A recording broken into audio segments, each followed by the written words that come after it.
Chief की appointment के हवाले से उसके ऊपर बातचीत हुई थी, लेकिन कल if I am not wrong वो अपनी बात को उन्होंने नए मतलब जो है वो पहना दिए। ये एक सोची समझी स्ट्रेटजी के तहत किया जाता है कि पहले अटैक किया जाए, अदारों को कंट्रोवर्शियल बनाया जाए, उनको मुस्महिल किया जाए और रिएक्शन देखा जाए, और उसके बाद जो है उसमें को जमा तफरीक करके कहा जाए जी कि मैंने तो मेरिट की बात कही थी। कम से कम मेरी होश में को एक दो के अलावा Pakistan army, Pakistan navy, Pakistan air force में सारी की सारी तकर्रियां जो है मेरिट पे हुई हैं। पहला, दूसरा या तीसरा या चौथा, जो भी 4 या 5 नाम आते हैं, और फौज की क़यादत भेजती है, वो नाम सीनियरिटी के हिसाब से भेजती है।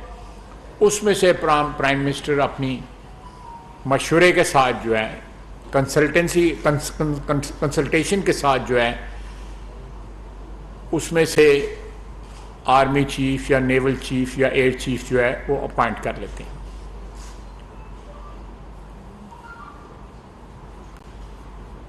अब हालात ये हो गए हैं कि इनके करीब तरीन लोगों से जब टीवी पे पूछा जाता है कि इमरान साहब ने कल क्या कहा था और आप क्या कमेंट करेंगे, तो वो आगे से कहते हैं जी हमें सुना ही नहीं है, हमें पता ही नहीं है कि इमरान खान साहब ने क्या, मेरी उस वक्त कहीं कमिटमेंट थी ज़ाती, मैं वहाँ पे गया हुआ था। कोई कहता है जी कि मुझे उसका कॉन्टेक्स्ट नहीं पता, कोई कुछ कहता है। लोग कतराते हैं इनकी बयानात के ऊपर जो है कमेंट करते। और परसों तो प्रेसिडेंट ऑफ पाकिस्तान जो इनकी पार्टी के मुंतखब हैं, उन्होंने भी अपने आप को डिसएसोसिएट किया जो इमरान खान साहब ने कहा। बताएं इमरान खान साहब कि कब मेरिट के ऊपर पाकिस्तान आर्मी में अपॉइंटमेंट्स नहीं हुई। हमारी जो लास्ट अपॉइंटमेंट है मौजूदा आर्मी चीफ की, उसको इन्होंने इंडोर्स किया हुआ है। मेरा ख्याल है कि 3 साल में उन्होंने जितनी आर्मी चीफ की, मौजूदा आर्मी चीफ की जो है तारीफें की हैं, शायद ही किसी और की तारीफ की हो। उनकी जो है सैलाब में या दूसरी आफात में मदद की, या उनकी जो भी, यहां तक कि ये खुद मीटिंग में नहीं आते थे, बड़ी बड़ी इंपॉर्टेंट मीटिंग्स होती थी, आपको भी पता है, जिनको आर्मी चीफ जो है वो चेयर करते थे।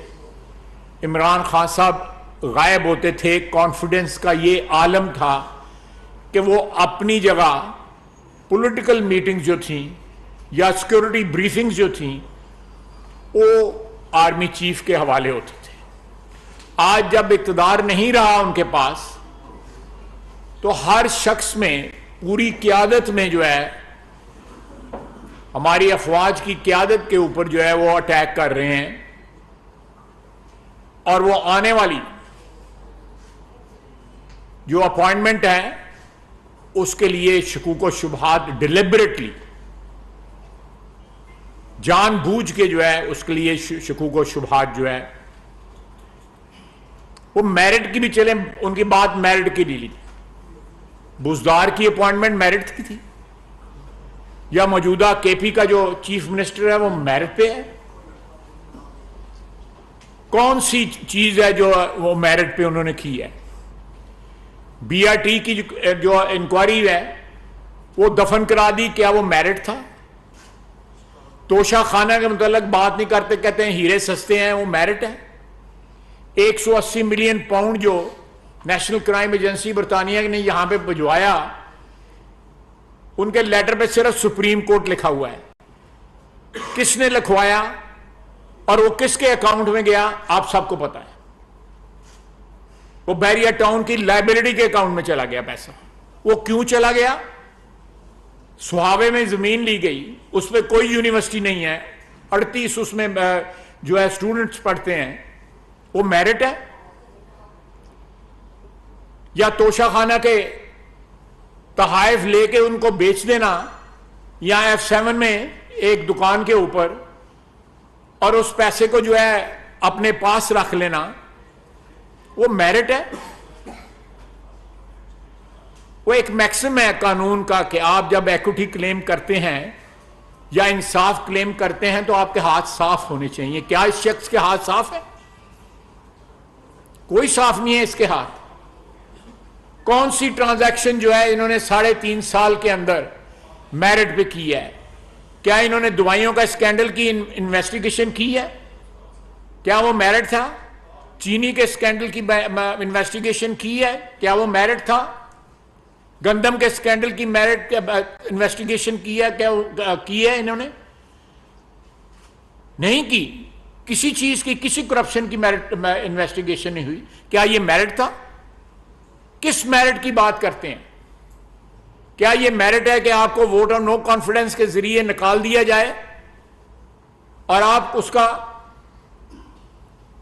जिम्मेदार जो है कभी किसी को ठहराएं, कभी पाकिस्तान में किसी अदारे को उसका जिम्मेदार ठहराएं, कभी जिम्मेदार जो है वो अमेरिका को ठहराएं, और 25,000 रुपए महीने के ऊपर अमेरिका को खुश करने के लिए वहां पे एक मरासी भी रख लें? ये मेरिट है? वो कोई शख्स वो बात करे मेरिट की जिसने देखें, हेल्थ का जो बादशाह पाकिस्तान में बना हुआ इनका सगा कजन है, चाहे वो केपी हो या नेशनल हेल्थ पॉलिसी हो, या यहां पे इस्लामाबाद में हो या सिंध में कह रहा हूं, पंजाब में हो, वो एक शख्स जो है वो अमेरिका से बैठ के ऑपरेट करता है। क्या ये मेरिट है? किस मेरिट की वो बात करते हैं? इंक्वायरी कराएं। हमने तोशाखाना के ऊपर रिकमेंडेशन भेज दी है। हमने जो है उसके ऊपर 180 मिलियन पाउंड के ऊपर इंक्वायरी कंप्लीट कर लिया है। नैब ने उसका नोटिस भी ले लिया है। आए पेश हो, हम अदालतों में 200 पेशियां नवाज शरीफ ने और नवाज शरीफ की बेटी ने भुगती हैं। पर्सनली जाके अदालतों में बैठे थे। ये वीडियो पे आता है, अगर आता भी है तो वीडियो पे आता है। क्या ये मेरिट है? मिसालें जो है खुलफाए राशिदीन की देता है, रियासत मदीना की बात करता है, बातें करता है जो शिर्क के करीब हैं, बातें उन हस्तियों की बात करता है जिनका जिक्र करते हुए जो है हमारे लिए जो है वो मुतबर्रक होता है, उनका जिक्र भी मुतबर्रक होता है, वो हमारे ईमान का हिस्सा है, उनकी बात करता है। आज इसकी पार्टी खुद इसको डिसोन कर रही है। इसकी पार्टी की जो क़यादत है, आप देख लें, मैं नाम नहीं लेना चाहता, आप साहब जानते हैं, आप मीडिया वाले हजरात जो हैं हमसे बेहतर जानते हैं कि कौन कौन कल और परसों 2 दिनों में किस किस इसके लीडर ने डिसोन किया। उन्होंने कहा जी हमें पता ही नहीं उसने क्या कहा है। वो तो लीडर बोलता पाया, कम से कम ऐप सुनो तो सही, उन्होंने कहना की है। कल कमेंट ही करना पड़ जाता है, अच्छी बात हो या बुरी बात हो, कमेंट करना पड़ता है, डिफेंड करना पड़ता है। इसको डिफेंड कोई नहीं कर रहा है इसकी पार्टी के अंदर।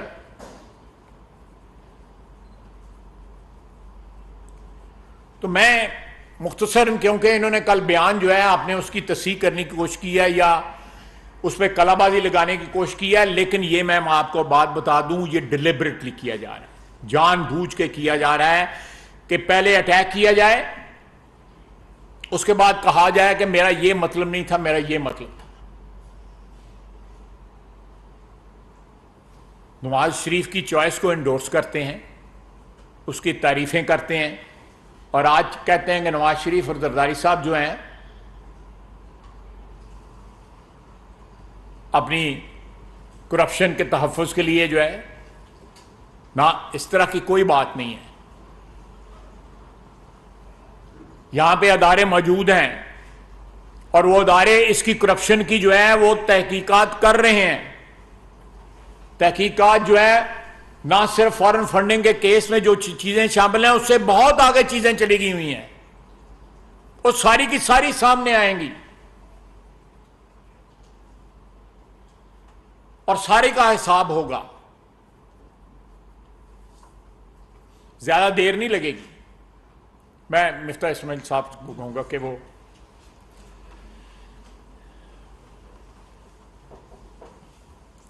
Sir thank you sir. Sir मैं यहाँ से जो आपकी बात थी वो बिल्कुल बात मानता हूँ कि इमरान खान जो है वो मेरिट की बात कर रहे हैं और इमरान खान फिर ये भी बता दें और हमको ना बताएं, आप लोगों को अखबार वालों को आके जवाब दे दें, जर्नलिस्ट को जवाब दे दें कि उस्मान बुज़दार मेरिट पे थे, महमूद खान मेरिट पे थे, मुराद सईद मेरिट पे था, शहरियार क्या मेरिट थे इन लोगों के? आप पूछे ना, ये जो नाम ले रहे हैं हम। शहरियार अफरीदी साहब मेरिट पे थे। वो जो बात पे जो है रब की कसम खाता था, सुनावला को, राना सुनावला को जो है उसके हीरोइन पकड़े गए हैं और असेंबली के अंदर कहता था कि ये मेरे ऊपर 99 नाम है, मैं इनकी कसम उठा कहता हूं कि इससे हीरोइन बरामद हुई है। आज वो क्या कोई पूछता, यही उससे पूछ ले कि क्या वो मेरिट था राना सुनावला वाला। प्लीज मैं और ये जो फराह खान साहिबा पंजाब में ट्रांसफर पोस्टिंग करती थी, उनका भी बड़ा मेरिट है। क्या ये मेरिट पे थी? सीरियसली क्या ये मेरिट पे थे? क्या इमरान खान साहब को एजेंसीज ने, मैं ये सीधा सवाल पूछ रहा हूँ, मैं आप भी पूछिएगा इमरान खान से, क्या इमरान खान साहब को एजेंसीज ने बताया था फराह खान साहिबा का करप्शन? क्या उनको पता थी? क्या इमरान खान नहीं चाहते तो वो करप्शन कर सकती थी? क्या वो ट्रांसफर पोस्टिंग कर सकती थी? ये सवाल है सीधा कि क्या वो पैसे लेती थी ट्रांसफर पोस्टिंग के, हाँ या ना? क्या इमरान खान को पता थी, हाँ या ना? क्या इमरान खान की मर्जी के बगैर वो ट्रांसफर पोस्टिंग कर सकती थी, हाँ या ना? क्या वो मेरिट पे थी? इसी तरह फिर एक सवाल उठता है कि ये जो खावर मानेका साहब और उनके बेटे ये ट्रांसफर पोस्टिंग्स करते थे, ये लोगों को, आपको पता है कि ये उनका तो शुफा था ना यार, कि ये लोग जिस मर्जी एसी और डीसी को, जब इन्होंने चाहा डीसी को इन्होंने सस्पेंड करवाया है। एक दिन के अंदर प्राइम मिनिस्टर ऑफिस से ऑर्डर आते थे पंजाब चीफ मिनिस्टर के ऑफिस में कि ये इसको सस्पेंड करो। क्या ये ऑर्डर्स मेरिट पे होते थे? क्या ये जो इनकी मर्जी पे जो चीज़ें होती थी, ट्रांसफर पोस्टिंग, ज़मीनों के इंतकाल, ये मेरिट पे थे क्या? क्योंकि अब मेरिट पे बात निकली तो ये बात भी कर ले कि क्या इब्राहिम मानेका, खावर मानेका साहब जो ट्रांसफर पोस्टिंग करते थे, जो चीज़ें करते थे, जो इंतकाल करते थे ज़मीनों के, ये मेरिट पे थे या ऐसे ही थे? खान साहब ये बात करते हैं, आपको पता है सब, इन्होंने एक से कई मरतबा बात करी कि BRT के अंदर, लाहौर BRT में चोरी हुई थी। 27 अरब रुपए का BRT लाहौर का बना था, 29 किलोमीटर लंबा। शहबाज शरीफ ने जो बनाया, शहबाज शरीफ ने बनाया, 29 किलोमीटर लंबा 27 अरब में बना था। खान साहब ने जो BRT पेशावर में बनाया वो 105 अरब रुपए का था। वो KP हुकूमत को, कुछ लोग कहते हैं 90 का बनाया, कुछ कहते हैं 77 का बनाया, लेकिन जो भी आप नंबर पकड़ लें, मुझे सिर्फ ये बताएं कि वो क्यों गए थे पेशावर हाई कोर्ट में और सुप्रीम कोर्ट में इन्वेस्टिगेशन रुकवाने? अगर आपको सिर्फ चोर मालूम करना हो तो इन्वेस्टिगेशन होने देते, आप क्यों गए थे? आपने क्यों नैब के अंदर जाके इन्वेस्टिगेशन इसको नहीं होने दी? ये एक जवाब देना खान साहब कि ये BRT में किसको प्रोटेक्ट कर रहे थे? ये बात पता चलनी चाहिए कि इसमें जुल्फी बुखारी साहब का क्या इंटरेस्ट था। ये अगर आपको याद हो, अगर आपने टीवी पे देखा हो, इस रिश्ते को उन्होंने डिसओन किया और ये उसी वक्त कर दिया था उन्होंने जब ये सारा कुछ जो है सामने इसका सारी चीज़ों का इंकशाफ हुआ था। उन्होंने कहा जी कि मेरा उस वक्त से कोई ताल्लुक़ नहीं है जब ये रिश्ता जो है वो कायम हुआ था। तो इसलिए मैं समझता हूँ कि चौधरी साहब को इस बहस में या इस जो है वो तनाज़े में जो है उनको इन्वॉल्व करना जो है मेरे ख्याल है उनके साथ नाइंसाफ़ी होगी। आप अगर उनके शहर के हैं, गुजरांवाला डिवीज़न के हैं, मैं भी गुजरांवाला डिवीज़न के हूँ, चौधरी साहब बड़े पुराने हमारे साथी हैं, 3-4 दफ़ा वो वज़ीर रहे हुए हैं और उन्होंने इस रिश्ते से अपनी जो है लातल्लुकी का इजहार जो है भरमला एक टीवी प्रोग्राम पे किया हुआ है। मुझे अब याद नहीं है कौन सा टीवी, लेकिन मैंने खुद सुना हुआ है। जी आप और राहुल नुमान साहब। मेरा नाम राहुल नुमान है, मैं रैयार खान से मेरा ताल्लुक़ है। मेरा सवाल ये है कि आया कि पीडीएम के रिसेंटली इजलास में ये फैसला हो चुका है कि आर्मी चीफ साहब को 1 साल की एक्सटेंशन दी जा रही है, और जो मतवक्के दौरा है शहबाज शरीफ साहब का लंदन का, क्या उसकी की ये कड़ी है? दूसरा सर ये भी थोड़ा सा वादे करें कि क्या पीडीएम ने ये भी फैसला कर लिया है कि पंजाब का वज़ीर आला चेंज किया जा रहा है, हमजा शहबाज साहब नए वज़ीर आला होंगे? ये सर ये आपके सप्लीमेंट्री इसका मैं इसी सवाल में जी फरमाएं। जो आप जिस तकरीर का आप हवाला दे रहे हैं इमरान खान की, वो हमने तो कहीं नहीं सुनी, क्योंकि किसी टीवी चैनल में दिखाई नहीं। एक तो ये बता दें उन्होंने कहा क्या है जिसके ऊपर तनकीद हो रही है। इसका सवाल मिलता नहीं है, सवाल का जवाब देना था ना उस वाले का। सुने मैं उनका जवाब दे लूं। मैं उनका हमने सुनी नहीं, आपकी तकरीर हमने सुनी हुई है। मैं उनका जवाब दूं, मैं आपका भी सवाल का जवाब दूंगा। हाँ जी प्लीज जरा रिपीट कर दे। मैं मुझे मेरा साथ पीडीएम के रिसेंटली जो इजलास जी मैं उस इजलास में इस किस्म का कोई फैसला नहीं हुआ कतई तौर पे। दूसरा जो है हमजा शहबाज शरीफ के दोबारा वज़ीर आला बनना, उसका भी कोई फैसला नहीं हुआ। लंदन जाने का मियाँ शहबाज शरीफ के टूर का कम से कम मुझे कोई इल्म नहीं है, इसका भी कोई फैसला नहीं हुआ। तो इसलिए आपके तीनों सवाल जो हैं उनका जवाब जो है नफ़ी में है। इस किस्म के ना कोई मीटिंग हुई है, ना कोई फैसला हुआ है, ना कोई कतई तौर पे इस किस्म को। जी आप बताएं। जो जिस तकरीर का हवाला दिया जा रहा है वो किसी टीवी चैनल ने दिखाई नहीं। एक तो बता दें उन्होंने कहा क्या है, लेकिन आपने जो कहा है वो तो सारी दुनिया ने सुना है। आपने कहा कि इन्होंने हड्डियों से गोश्त भी नोच लिए हैं, और जो मियां जवेद लतीफ ने कहा वो भी सबने सुना है, और जो कहा गया कि वो खुडे लेने लग गया है वो भी सबने सुना है। मुझे बताएंगे नहीं, मैं आपका सवाल बिल्कुल सर, मैंने इसी फोरम पे इस सवाल का 2 दफ़ा 3 दफ़ा जवाब दे दिया हुआ है, आप मौजूद थे। लेकिन मेरा ख्याल है आप उसका इयादा चाहते हैं या भुल गए हो तो दोबारा मेरे को कहलवाना चाहते हो। तो मेरा ख्याल है कि मैंने आपको उस वक्त भी जवाब दिया था, आज फिर जवाब दे देता हूँ, सिर्फ आपकी फरमाइश के ऊपर कि मैं उस वक्त एक सियासी हुकूमत थी और उस पॉलिटिकल हुकूमत का सरबराह जो था वो वर्दी वाला था। हम उसकी अपोजिशन में थे, जनरल मुशर्रफ की। हम वो उस सियासत में हमारी अपोजिशन जो है बनती थी। कसूर उस शख्स का था जिसने अपने अदारे को अपनी कॉन्स्टिट्यूएंसी बना के सियासत में उसको घसीटा हुआ था। मेहताब भाई तो तसल्ली हो गई है। सर मेरा नाम मेहताब है। सर पहला सवाल ये है कि ये जो पॉलिटिकल स्टेबिलिटी के लिए इमरान खान साहब भी उसको क्रिटिसाइज कर रहे हैं और बातें कर रहे हैं, हुकूमत का क्या इरादा है कि कब तक आर्मी चीफ की तकर्री का फैसला जो है वो करेंगे?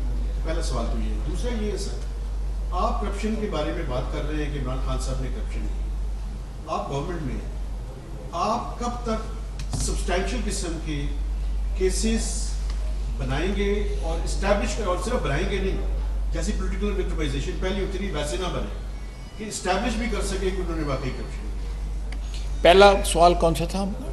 आर्मी चीफ की अच्छा फैसला कब तक होगा?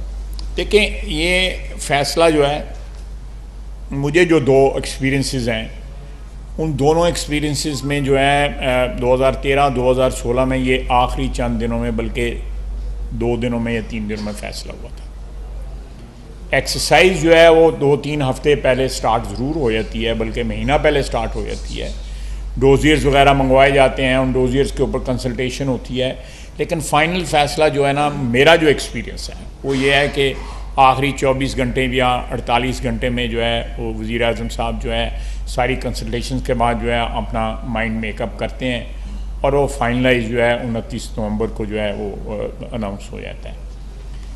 मुझे नहीं इस कथित तौर पे इस चीज़ का इल्म कि जी कोई इससे वेरिएशन इस दफ़ा होनी है, मेरे इल्म में नहीं है। मेरा ख्याल है, आई एम जस्ट स्पेकुलेटिंग, कि वेरिएशन की इतनी कोई ज़रूरत नहीं है प्रोसेस की जिस तरह आप कह रहे हैं। मैं समझता हूँ कि ये बहस जो है उसको ख़त्म होना चाहिए। ये बहस जो है माजी में 75 साल में कभी भी इस इस अपॉइंटमेंट पे इस तरह की बहस जो है नहीं हुई। और अदारे हमारे जो हैं, हमारी अफवाज जो हैं, नेवी, एयरफोर्स और आर्मी, उनकी सेंक्टिटी या उनका तकद्दस जो है, उनका प्रोसेस जो है, उसको जितना भी जो है एक हिसाब किताब के साथ जो है वो किया जाए, वो बेहतर है, बजाय इसका कि उसको कंट्रोवर्शियल बनाया जाए। इमरान खान साहब ने ऑलरेडी अटैम्प्ट कर रहे हैं कि उसको कंट्रोवर्शियल बनाया जाए। इंशाअल्लाह ताला जो भी अदारा रिकमेंड करेगा उसकी जो दायरा है या उसका जो एक एम्बिट होगा, उसी के अंदर रह के फ़ैसला होगा और वक्त आने पे कर लिया जाएगा। अगर उसमें कोई वेरिएशन होगी कि पहले किया जाए बाद में किया जाए, या ये जिस तरह आप जिस तरह कह रहे हैं, मेरा नहीं ख्याल कि ये बात दुरुस्त है जी। कैसे देखें, जो बात आप कह रहे हैं एग्जैक्टली वही बात है कि हम चाहते हैं कि हाथ डाला जाए तो मजबूत डाला जाए, कानून और कायदे के मुताबिक डाला जाए। कहीं ये ना शायबा भी इस बात का ना हो कि हम कोई विक्टिमाइजेशन कर रहे हैं या कोई हम अपना हिसाब या स्कोर सेटल कर रहे हैं। कतई तौर पे मैं आपको बिल्कुल हल्फन ये बात कहता हूँ कि कतई तौर पे जहाँ भी अगर कोई कमज़ोरी होगी इनके ख़िलाफ़ एलिगेशन में, तो उसका फ़ायदा इनको दिया जाएगा। अगर आप मेरी बात समझ रहे हैं, अगर कोई कमज़ोरी होगी इनके ख़िलाफ़ एलिगेशंस में, वो एलिगेशन किसी तरफ से भी लगे हों, तो उसका फ़ायदा जो है जिस पे इल्ज़ाम होगा उसको दिया जाएगा, बेनिफिट ऑफ डाउट उनको दिया जाएगा। जब तक 100% जो है, जिसको पंजाबी में कहते हैं गले च ना इन्हों का हाथ फड़िया जाएगा, तब तक जो है ना इनके ऊपर मुकदमा नहीं बनाया जाएगा और जल्दी हो जाएगा काम। जी आप कब मजबूत हाथ डालेंगे डॉलर पे, क्योंकि डॉलर का जो है वो बेकाबू है अभी तक, वजह क्या है और आप करेंगे क्या? शुक्रिया जान साहब। लेकिन कुछ दिनों से वापस 2-4 दिनों से जो है वो रुपया वो जा रहा है, और हम एक्सपेक्ट कर रहे थे कि जब IMF से डील हो जाएगी तो उसके बाद रुपया जो है वो बेहतर हो जाएगा और बढ़ता रहेगा। लेकिन उसके बाद जो हालिया सैलाब आया है पाकिस्तान में, और जब तखमीना आया है कि पूरा सिंध का कॉटन का क्रॉप जो है वो तबाह हो गया है, इसका मतलब है कि आपको 1 से 2 बिलियन डॉलर्स की मज़ीद कॉटन जो है वो इंपोर्ट करनी होगी। साथ साथ ये तखमीना आया है कि 20% जो है वो आपका सिंध का शुगर केन क्रॉप तबाह हो गया है। आपकी आधी से ज़्यादा पाकिस्तान भर की 60% जो है वो अनियन की क्रॉप तबाह हो गई है। तो इन चीज़ों पर क्योंकि इम्पोर्ट करनी ज़रूरी हो जाएगी, तो इंपोर्ट डिमांड बढ़ जाएगी, तो आई थिंक कि मार्केट उसको रिएक्ट कर रही है। उसके अलावा भी कुछ बहुत सारे अनासर हो सकते हैं, लेकिन मेरा ये ख्याल है कि जब से ये फ्लड्स का ये हुआ है, इससे एक प्रेशर आया है कि जो हमारी फ्यूचर एक्सपेक्टेशन इंपोर्ट्स की है वो बढ़ गई है। और ऑब्वियसली जब आप पाकिस्तान भर के अंदर रीबिल्डिंग करेंगे, सिंध में खुसूसी तौर पर, फिर बलोचिस्तान में, फिर KP और पंजाब में, तो आपको उसके लिए भी फॉरेन एक्सचेंज की जरूरत पड़ेगी, तो शायद इसलिए बढ़ रही है। स्टेट बैंक जो है वो इंटरवीन नहीं करता। कॉटन की एक्सपोर्ट की इजाज़त इंडिया से कितनी दिया? इंपोर्ट किया अभी तखमीना नहीं लगा है, और जब तखमीना लग जाएगा तो उस वक्त जो है ये बात होगी कि पाकिस्तान के अंदर कॉटन की इंपोर्ट की इजाज़त दी जाए, ड्यूटी फ्री इजाज़त दी जाए, दीगर ममालिक से भी दी जाए, और उस वक्त ये भी बात हो जाएगी कि हिंदुस्तान से दी जाए कि नहीं दी जाए। मुझे पता है कि ऑलरेडी मेरे पास एसोसिएशन आ गई हैं जो कह रही हैं, लेकिन मेरे ख्याल से इस वक्त ये कबल वक्त होगा, वक्त आने पर इंशाल्लाह हो जाएगा। ये मैं अश्योर कर रहा हूँ कि हमारी कोई भी टेक्सटाइल मिल जो है जिसके पास एक्सपोर्ट के ऑर्डर्स होते हैं, वो खुदा न खास्ता इसलिए बंद नहीं होगी कि उसको कॉटन नहीं मिलेगी। The government will provide all the cotton that the textile mills need. जी बहुत शुक्रिया। 2 छोटे से सवाल हैं। पहले ख्वाजा साहब आप मेरे नाल रोजाना निबड़ते रहते हो, ना निबड़ो। नहीं, मैं तो सर इनके सामने ज़्यादा पेश होता हूँ। आप करें अब इस भाई आपने बात किया कि डिसऑन किया जा रहा है बयान को उनके साथियों की तरफ से, और बहुत से उनके ऐसे लोग हैं जो स्टेट में रिजल्ट नहीं आ रहे। मैं ये बात को कर रहे हैं जी। आप करें। शाह महमूद कुरैशी साहब होते थे सर, वो आजकल रिजल्ट नहीं आ रहे, उनके हवाले से सर बताइएगा क्योंकि आपको मालूमात हैं। और मिर्जा साहब ये बताएं कि इमरान खान साहब मुसलसल अपने ये तुहानू कित्थों पता लगा कि मेरी मालूमात इन्होंने सर मिर्जा साहब ये बताएं कि कल भी इमरान खान ने जो है IMF का जिक्र किया है कि IMF जो है अब इकॉनमी पे ये बात कर रहा है, IMF ये बात कर रहा है, एक तरफ आप कहते हैं कि जी जो इकॉनमी को ट्रैक करने में इमरान खान है, तो आप उसी IMF को यूज करते हुए वो आपका मेरे खान साहब जवाब दे दें, शाह महमूद को जवाब देंगे सर। ये IMF का आप देंगे? IMF का मैं दे। देखें, शाह महमूद कुरैशी साहब से कामरान खान साहब ने पूछा और उन्होंने आगे से कहा जी कि मुझे इसका कॉन्टेक्स्ट नहीं पता। जो शख्स जो है वो अपने लीडर उनका नवाज शरीफ साहब ही ने चंगा ना लिया शाह महमूद कुरैशी साहब बत्ती टुर गई है। ये मैं जारी रखूं जी? आवाज ऊंची कर ले।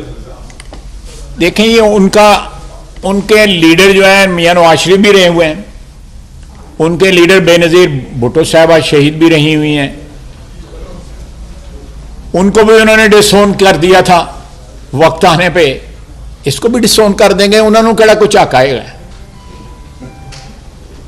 और अभी कुछ IMF को भी और भी IMF का नहीं, मैं IMF का वज़ीर ख़ज़ाना जवाब दे।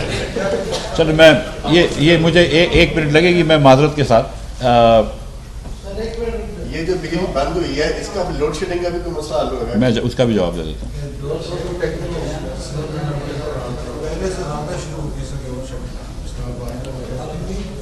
मैं दोनों जवाब दूंगा। मैं ये लाइट आएगी भाई तो उसके बाद जवाब दे देता हूँ।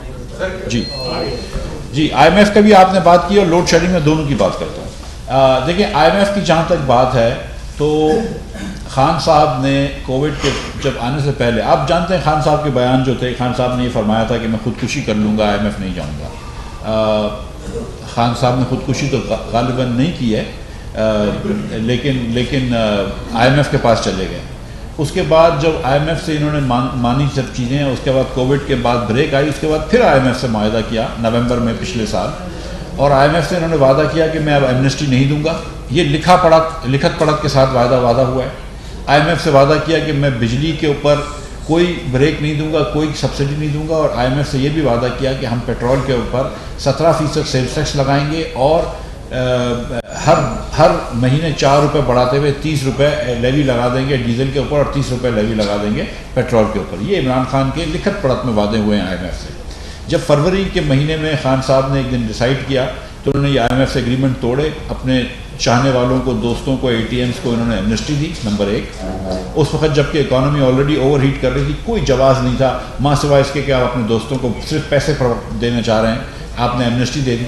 नंबर 2, आपने 5 रुपये बिजली के ऊपर सब्सिडी दे दी, और नंबर 3, आपने गैस और पेट्रोल और डीजल जो है वो आपने सस्ता कर दिया। अब पीछे से पेट्रोल और डीजल महंगा होता रहा। एक वक्त था कि 120 अरब रुपया अप्रैल के महीने में नुकसान हुआ हुकूमत को, जो वफाकी हुकूमत चलाने के 3 गुना ज़्यादा खर्चा था। अब पाकिस्तान को दिवालिये की नहज पे छोड़ के गए हैं, जहाँ से शहबाज शरीफ लेकर आया है पाकिस्तान को। आज आप सब ने देखा है, ब्लूमबर्ग की रिपोर्ट थी कि Pakistan was the 4th likeliest country to default. ये आप तमाम लोगों के पास ये खबर आई है, ये ब्लूमबर्ग कह रहा था, हम नहीं कह रहे थे, कि दुनिया में 4थे नंबर पर डिफ़ॉल्ट का मुल्क जो था वो पाकिस्तान था, और श्रीलंका उसमें से डिफ़ॉल्ट हो चुका था। ये आप सब ने देखा है। अल्लाह ताला की मेहरबानी से वहाँ से आज हम यहाँ पर लेकर आएँ कि कोई डिफ़ॉल्ट की बात नहीं करता है।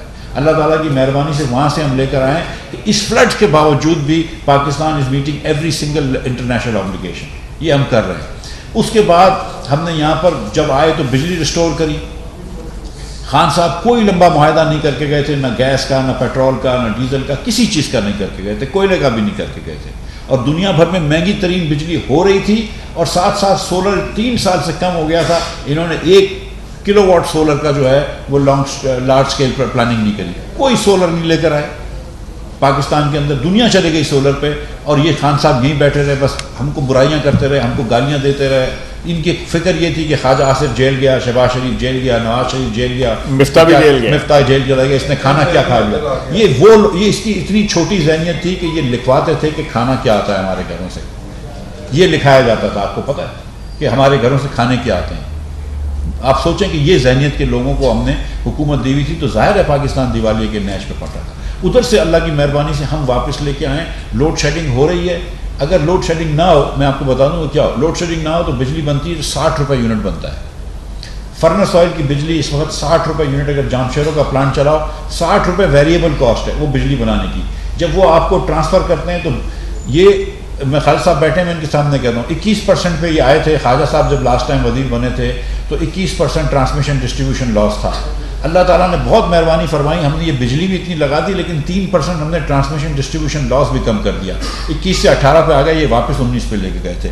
हम 87% बिल कलेक्शन पे आए थे ख्वाजा साहब, हम 93% पे छोड़ के गए थे, वो वापस 88 पे लेकर आ गए। ये दोनों चीज़ें उन्होंने पीछे वहीं पे छोड़ के चले गए थे जो हमने 5 साल में कोशिश करी। मुझे बताएं पिछले 5 साल में एक ट्रांसमिशन डिस्ट्रीब्यूशन पे काम हुआ है?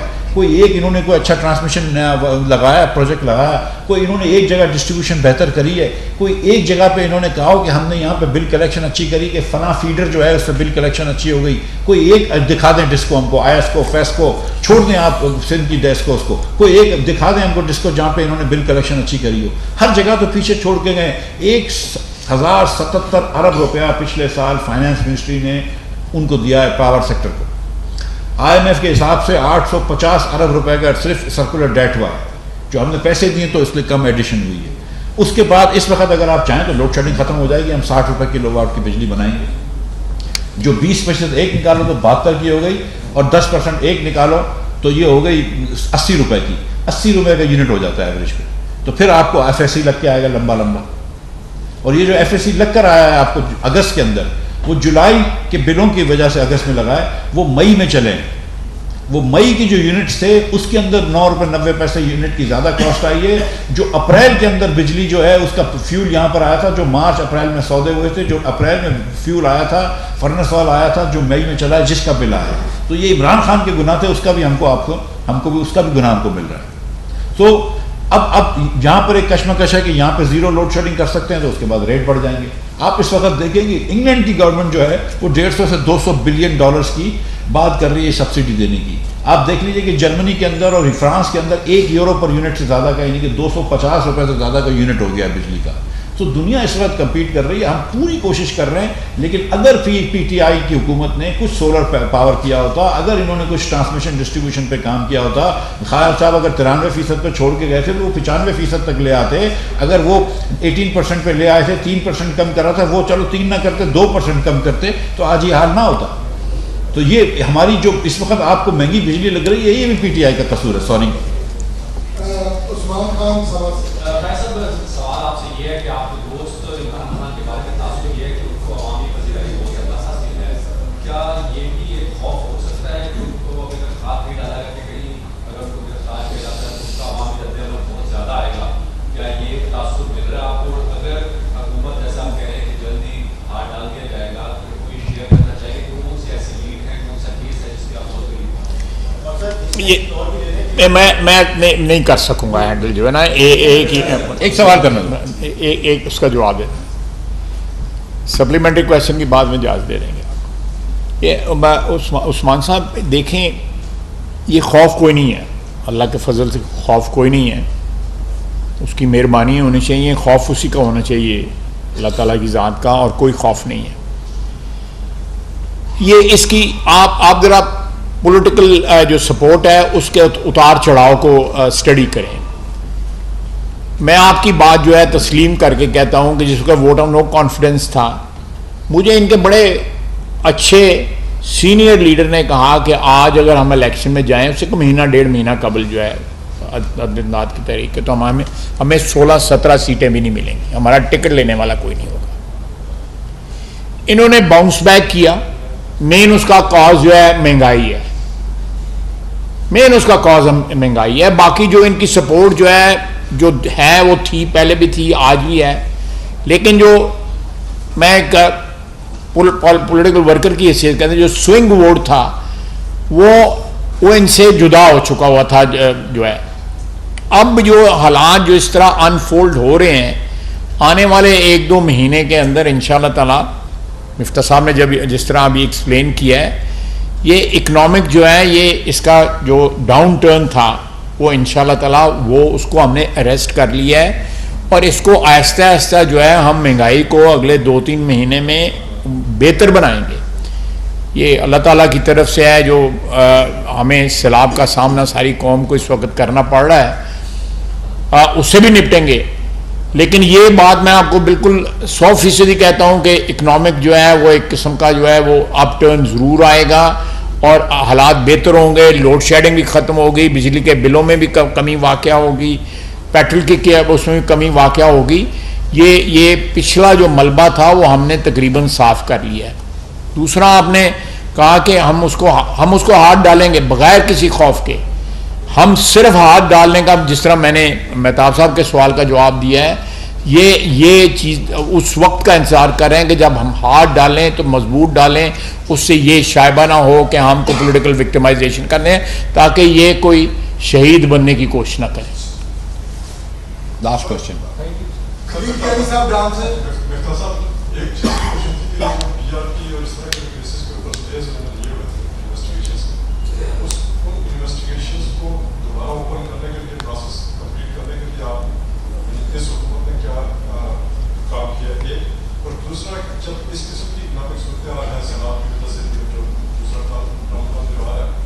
सारे की वजह से आपके ख्याल में क्या वाकई आप समझते हैं कि अगले 2-4 महीने में महंगाई के ऊपर तो फर्क पड़ेगा, और क्या आप IMF से इस इमरजेंसी सिचुएशन में ये कोई एडिशनल सपोर्ट देने का सोच रहे हैं? जी, मैं आज मैंने कहीं और भी बात कर रहा था तो मैंने ये बात की कि मुझे यकीन है इंशाअल्लाह ताला कि अक्टूबर से बिजली के निर्खों में कमी आएगी। बिजली के जो फ्यूल एडजस्टमेंट चार्जेस वगैरह होते हैं इसमें कमी आ जाएगी, और कुछ क्वार्टरली टैरिफ एडजस्टमेंट्स जो किए हुए थे वो भी कम हो जाएंगे। तो बिजली की निर्खें इंशाल्लाह अक्टूबर से कम हो जाएंगी। 1 महीना और जो है वो हमारे आवाम को तकलीफ़ बर्दाश्त करनी होगी, लेकिन बिजली के निर्खों में इंशाल्लाह अक्टूबर से कमी आ जाएगी, इसका मुझे कभी यकीन है। पेट्रोल और डीज़ल के अंदर जो है वो ज़ाहिर है कि इंटरनेशनल मार्केट के ऊपर डिपेंड करता है। जो आपने बात की कि देखें जो फ्लड्स आए हैं, जिससे अगर हमारी मिसाल के तौर पे अब कम हो गई हैं काफ़ी प्याज की प्राइसेस और अन्य टमाटर की प्राइसेस, लेकिन बहुत बढ़ गई थी। 280 रुपये तक, मेरे ख्याल से 300 रुपये तक प्याज पहुंच गई थी, अब शायद काफ़ी 150 रुपये के नीचे आ गई है, शायद 100 रुपये तक आ रही है। तो अब ये हालात के ऊपर भी है, हम क्या कर सकते हैं। मैं तो मुझे बताएंगे इस वक्त मैं आपको सच बताऊं कि फिर फ्लड्स इतना ज़्यादा जिम्मेदारी आ गई है फ्लड्स की। शहबाज शरीफ साहब के ऊपर रोज़ उसके ऊपर मीटिंग लेते हैं। यहाँ पर 40 लाख ख़वातीन को हम पैसे देंगे, 25-25 हज़ार रुपये, 70 अरब रुपये देंगे। वो भी हम कहीं ना कहीं बजट से लेके आएंगे, इससे हम डेफिसिट नहीं बढ़ने देंगे। 70 अरब रुपये अपने वसाइल से हम दे रहे हैं। तो ये पूरे कौम के ऊपर जिम्मेदारी आई है। अगर हमारे भाई बहन बलूचिस्तान में, सिंध में, साउथ पंजाब के 1-2 डिस्ट्रिक्ट्स में और KP में इस वक्त अगर खुले आसमान के तले सो रहे हैं तो उनकी मदद करना ज़रूरी है। कल 3 लाख टेंट्स का, जो कि 10 अरब रुपए से ज़्यादा होते हैं, उसका ऑर्डर दिया है NDMA ने, वो उसके भी आजकल में मैं उनको पैसे दूंगा। तो इस वक्त ये चीज़ें तो हमारी प्रायोरिटीज़ हो गई हैं। लेकिन मैं फिर जो ख्वाजा साहब ने बात की है कि देखें कुछ बेस इफेक्ट भी होता है। आप ये देखेंगे कि अक्टूबर से जब बिजली सस्ती होगी तो महंगाई में कमी आने की इंशाअल्लाह ताला हमको पूरी और वो है। और मैं 2-3 दिन से इन्फ्लेशन के ऊपर प्रेजेंटेशन दे रहा हूँ, वज़ीर आज़म साहब को भी कुछ प्लान्स बताऊँगा। कुछ ना कुछ इंशाअल्लाह इस पे हाथ पैर मार रहे हैं तो कुछ काम करेंगे। Last question. जी मैं आपको IMF से क्या IMF से आज भी शाम को मेरे ख्याल से रात के 8 बजे मेरी एक वो है वीडियो कॉल है IMF से। तो IMF से बात कर रहे हैं। इस वक्त देखें, इस वक्त खलीक भाई हमें भी नहीं पता कि हमारा नुकसान कितना हुआ है। हमारा अंदाज़ा है, कोई कहता है कि 10 बिलियन है, कोई कहता है 12 बिलियन है, कोई कहता है 20 बिलियन है, बहुत सारे डिफरेंट नंबर्स आ रहे हैं, लेकिन कोई डैमेज नीड असेसमेंट नहीं हुई है। और हमने जो EAD वाले हैं वो वर्ल्ड बैंक के साथ, UN के साथ मिलकर काम कर रहे हैं, ADB के साथ मिलकर हम इंशाअल्लाह ताला एक फर्म एंड क्रेडिबल नंबर लेकर आएंगे कि ये हमारा नुकसान हुआ है। आज शाम तक इंशाल्लाह हम कोशिश कर रहे हैं कि फाइनेंस डिवीज़न कम अज़ कम आपको रिलीफ के खर्चे की एक लिस्ट दे देगी। हम कोशिश करेंगे आज शाम तक नहीं तो कल इंशाल्लाह फाइनेंस डिवीज़न एक रिलीफ के खर्चे की पर्चा निकाल देगी। रिहेबिलिटेशन का नुकसान ही नहीं पता तो उसको रीबिल्डिंग की कॉस्ट तो बहुत दूर है। हिंदुस्तान के साथ ट्रेड की बात यह है कि देखें, हमें इंटरनेशनल एजेंसीज़ ने मुझको अप्रोच किया था कि हमको कुछ, जिस दिन ये टमाटर और प्याज बहुत बढ़ गई थी, कि हमको इजाज़त दो कि हम वहाँ से कुछ चीज़ें ला सकें। इसी तरह मुझे फैसलाबाद से और एप्टमा के दीगर लोगों ने कहा है कि हमको कॉटन की जो है वो इजाज़त दें हिंदुस्तान से। लेकिन अभी वो कॉटन तो खैर प्रीमेच्योर है। जो यहाँ तक बात है, उसके बाद अफ़गानिस्तान से कुछ माल आया, हमने पूरी दुनिया से ड्यूटी कम करी है। चीन, मैं खुशी से बता रहा हूँ कि चीन इतने बेचारे अच्छे लोग हैं, हमारे दोस्त हैं, कि वो गिलगित बल्तिस्तान के रास्ते हमें कुछ टमाटर और प्याज भेज रहे हैं। तो अगर यहाँ मार्केट संभल गई है तो ठीक है, नहीं संभलेगी तो फिर ये ऑप्शन भी एक्सप्लोर कर सकते हैं। आखिरी सवाल मिफ्ता इस्माइल साहब का टेन्योर खत्म हो गया 15 अक्टूबर के आसपास, तो आप इनको सेनेटर बनाएंगे या नया वज़ीर खजाना नहीं, क्योंकि आप पार्टी के सीनियर लीडर तो यूनियन में पोजीशन को ये जो IMF का इशू है एडिशन फाइनेंसिंग का, आपने कुछ तो जवाब दे दिया, पर इस पर क्लैरिटी नहीं है। हफ्ते पहले कह रहे थे आप, मतलब 3-4 दिन में आपका ये ख्याल था कि हमें जरूरत नहीं है, आज आपकी स्टेटमेंट छपी हुई है कि शाम को बात होगी, बात किस चीज़ की होगी, फिर आप उनसे लोन मांगने जा रहे हैं, किस चीज़ की बात करना चाह रहे हैं? और सेकेंडली ये जो फ्यूल प्राइस एडजस्टमेंट है, ये जो वज़ीर आज़म साहब ने 300 यूनिट का उन्होंने ऐलान किया, ये डेफर किया है या माफ किया है, इसकी क्लैरिटी नहीं है। सर आप जवाब दें। नहीं मैं नौकरी एनुअल एक्सटेंशन दे लवा फिर उस बाद नहीं वो इंशाल्लाह ताला अल्लाह का बड़ा करम और फजल है कि जिस गुमगू की कैफियत में मिफ्ता इस्माइल ने अपना फाइनेंस मिनिस्ट्री स्टार्ट की थी, तो वो जो है उसके जो मैं क्लेम भी करता रहा मीडिया में और एतमाद का इजहार भी अपने भाई पे करता रहा, हमारे दूसरे दोस्त भी करते रहे, कैबिनेट भी करती रही, और सबसे बड़ी बात है कि वज़ीर आज़म करते रहे, तो सो एतमाद जो है मैं समझता हूँ कि was well placed and not misplaced.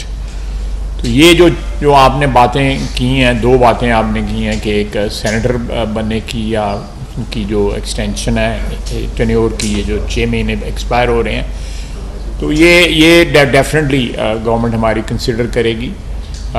He is done well and come से कम जो है हमारी गवर्नमेंट जो है इस बात पे बड़ा कंफर्ट ले सकती है कि इसकी परफॉर्मेंस जो है मिफ्ता इस्माइल की वो बहुत बड़ी कंट्रीब्यूशन है इस वक्त हमारे हालात जो है थोड़े बहुत जो हम उस गंभीर सिचुएशन से जिसमें डिफ़ॉल्ट का ख़तरा था उससे निकल आए हुए हैं अल्हम्दुलिल्लाह, और आहिस्ता आहिस्ता बाकी मुश्किलात भी जो हैं वो आवाम फेस कर रही है, इसमें कोई शक नहीं है, और वो उससे भी हम निकलेंगे इंशाअल्लाह ताला निकलेंगे, हमें पूरा एतमाद है। Thank you sir.